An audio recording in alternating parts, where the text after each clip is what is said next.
এই আমার হাতে এটা কিসের বক্স আছে আর এই বক্সের মধ্যে কি আছে জানতে হলে ভিডিওটা শেষ অবধি দেখুন। আসসালামু আলাইকুম, welcome to my mini blog.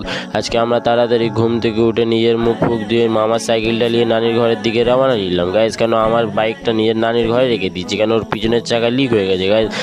তারপর আমরা একটা ভালো শোরুম খুঁজে শোরুমে নিজের পিছনের চাকাটা ঠিক করে নিলাম গাইজ। আর আমাদের শোরুমটা যে ঠিক আরতি নার্সিং হসপিটালের সামনে গাইজ। তারপর আমাদের চাকা ঠিক হয়ে গেল, তো আমরা নিজের ওখান থেকে ঘরে যাওয়ার জন্য রওনা নিলাম। তারপরে তাড়াতাড়ি করে ঘরে এসে নিজের ভাতটা খেয়ে নিলাম গাইজ। তারপরে বক্সের কথা বলি, বক্সের মধ্যে ছিল আমার মাইক গাইজ। আমি ব্লগ শ্যুট করার জন্য মাইকটা কিনেছি গাইজ। তারপরে চলো মাইকটা স্টার্ট করে টেস্টটা করা যাক গাইজ। এটা আছে এখন আমার এরম আওয়াজ, চলো মাইকটা লাগিয়ে দেখি এর পরের আওয়াজটা কিরম হচ্ছে গাইজ।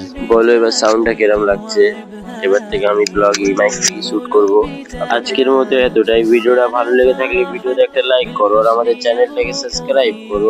আর আমার ইনস্টা থেকে দেখতে তো আমাদের ইনস্টা আইডিটাকে ফলো করো। আসসালামু আলাইকুম, বাই বাই গাইজ।